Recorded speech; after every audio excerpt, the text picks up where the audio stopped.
صدر کے بعد وزیر اعظم کو بھی فوجداری مقدمات سے استثناء کی ترمیم پیش کر دی گئی۔ حکومتی ارکان سینیٹر انوش رحمان اور طاہر خلیل سندھو نے ترمیم مشترکہ قائمہ کمیٹی میں پیش کی۔ مجوزہ ترمیم کے مطابق آئین کے آرٹیکل 248 میں صدر کے ساتھ لفظ وزیر اعظم بھی شامل کیا جائے گا۔ ترمیم کی منظوری کے بعد وزیر اعظم کے خلاف بھی دوران مدت فوجداری مقدمات میں کارروائی نہیں ہو سکے گی۔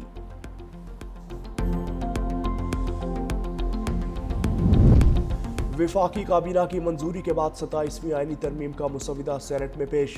ترمیم کا مسودہ وزیر قانون اعظم نذیر طارڑ نے پیش کیا۔ چیئرمین سینٹ نے بل قانون و انصاف کی مشترکہ قائمہ کمیٹی کے سپرد کر دیا۔ اپوزیشن کا احتجاج، ارکان کا شور شرابہ۔ بیرسٹر علی ظفر نے کہا کہ قائد حزب اختلاف کی تقرری تک بحث نہیں ہو سکتی۔ لگتا ہے حکومت اور اتحادی جماعتوں کو بل پاس کرانے کی بہت جلدی ہے۔ اپوزیشن کا راجہ عباس کو اپوزیشن لیڈر مقرر کرنے کا مطالبہ۔ نائب وزیر اعظم اور وزیر خزانہ اسحاق ڈار نے کہا کہ آئینی ترمیم پر سب کو بحث کا موقع ملنا چاہیے۔ Chairman joint chiefs of staff committee کا عہدہ 27 نومبر سے ختم۔ چیف آف ڈیفنس فورسز کا عہدہ تخلیق کیا جائے گا۔ آرمی چیف ہی چیف آف ڈیفنس فورسز ہوں گے۔ آرٹیکل 248 کے تحت صدر کو حاصل استثناء فوجی عہدوں پر بھی لاگو ہوگا۔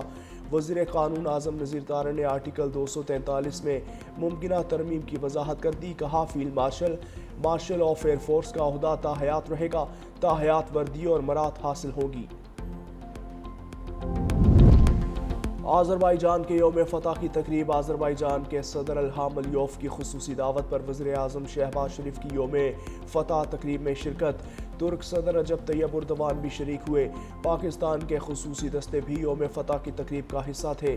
تقریب میں پاکستان، ترکیہ اور آذربائیجان کے ترانے بھی بجائے گئے۔ یوم فتح آرمینیا کے خلاف 2020 بھی نگارنو کاراباخ جنگ کی یاد میں منایا جاتا ہے۔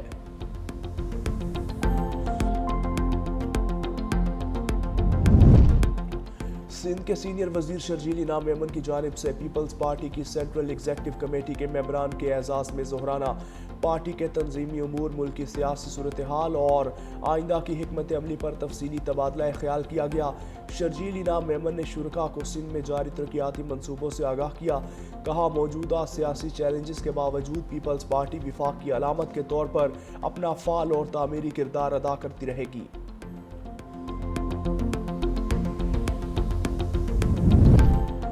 حلقہ این اے 66 وزیر آباد سے مسلم لیگ نون کے امیدوار بلال فاروق تارڑ بلا مقابلہ کامیاب۔ الیکشن کمیشن نے بلال فاروق تارڑ کی بلا مقابلہ کامیابی کا نوٹیفیکیشن جاری کر دیا۔ الیکشن کمیشن نے اس نشست پر 23 نومبر کو ضمنی انتخابات کروانے کا اعلان کیا تھا۔ سیٹ پی ٹی آئی رہنما احمد علی چٹھا کی نااہلی کے باعث خالی ہوئی تھی۔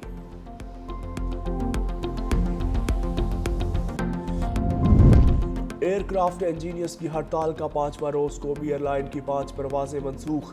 قومی ایئر لائن کی 26 پروازوں سمیت 43 پروازوں کو تاخیر کا سامنا۔ قومی ایئر لائن متبادل ذرائع سے پروازوں کی کلیئرنس کروانے میں مصروف۔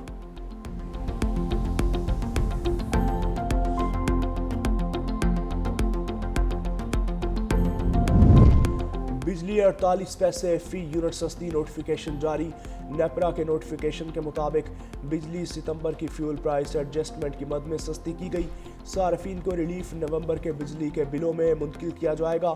لائف لائن صارفین کے سوا اس کا اطلاق کراچی سمیت ملک بھر کے صارفین پر ہوگا۔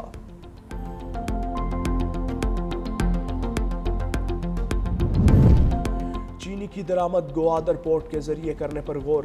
وزیر اعظم آفس کی ہدایت پر 60% درآمد گوادر کے ذریعے ممکن بنانے کے فیصلے پر عمل درآمد کا جائزہ۔ وزیر بحری امور جنید انور چودھری کی زیر صدارت اجلاس میں پورٹ قاسم پر رش کی صورتحال کا جائزہ لیا۔ وزیر کا کہنا تھا کہ چینی اور سیمنٹ کی ان لوڈنگ تیز کی جائے، جہازوں کی برتھنگ پہلے آؤ پہلے پاؤ اصول کے تحت یقینی بنانے اور اداروں کو کارگو شیڈول سے بر وقت آگاہی دینے کی بھی ہدایت۔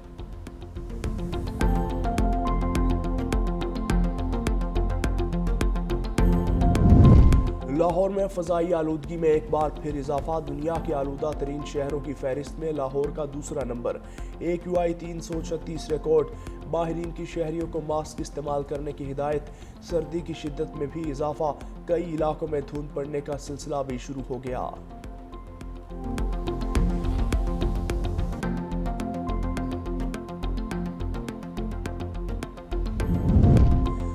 انڈیا فورس کا اوکاڑا کے لاری اڈے میں پختہ اور عارضی تجاوزات کے خلاف آپریشن جاری، تجاوزات مسمار متعدد دکانداروں کو نوٹسز جاری کر دیے، لاری اڈا میں موجود فٹ پاتھ پر موجود تمام تجاوزات کو ہٹا کر عوام کے لیے کلیئر کر دیا۔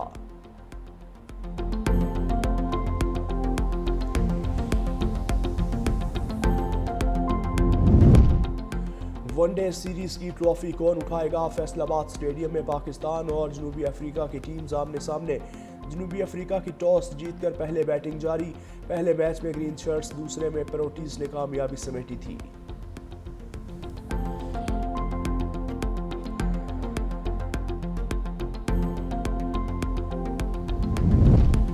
اور رفتار اور مہارت ایک ساتھ، تھل جیپ ریلی کی سٹاک کیٹیگری کے مقابلے جاری، سٹاک کیٹیگری میں 45 سے زائد مرد اور خواتین ریسرز شریک، کوٹدو لیا اور مظفر گڑھ کے علاقوں پر مشتمل 190 کلومیٹر ٹریک پر گاڑیاں رواں دواں، ٹریک کا مڈ پوائنٹ لیا کی تحصیل چوبارہ میں بنایا گیا۔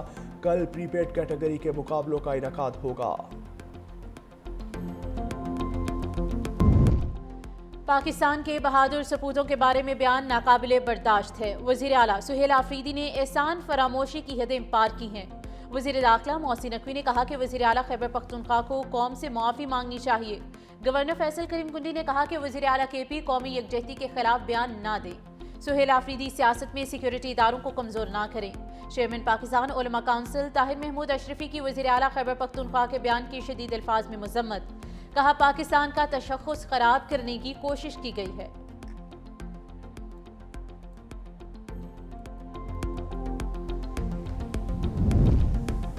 ترکیہ نے غزہ میں نسل کشی پر اسرائیلی وزیر اعظم نیتن یاہو کے وارنٹ گرفتاری جاری کر دیے۔ استنبول کے پروسیکیوٹر کے مطابق اسرائیلی وزیر دفاع، قومی سلامتی کے وزیر اور صہیونی فوج کے سربراہ سمیت 37 عہدیداروں کے وارنٹ گرفتاری بھی جاری کیے گئے۔ بیان میں کہا گیا کہ اسرائیلی حکام نے غزہ میں منظم طور پر انسانیت کے خلاف جرائم کیے۔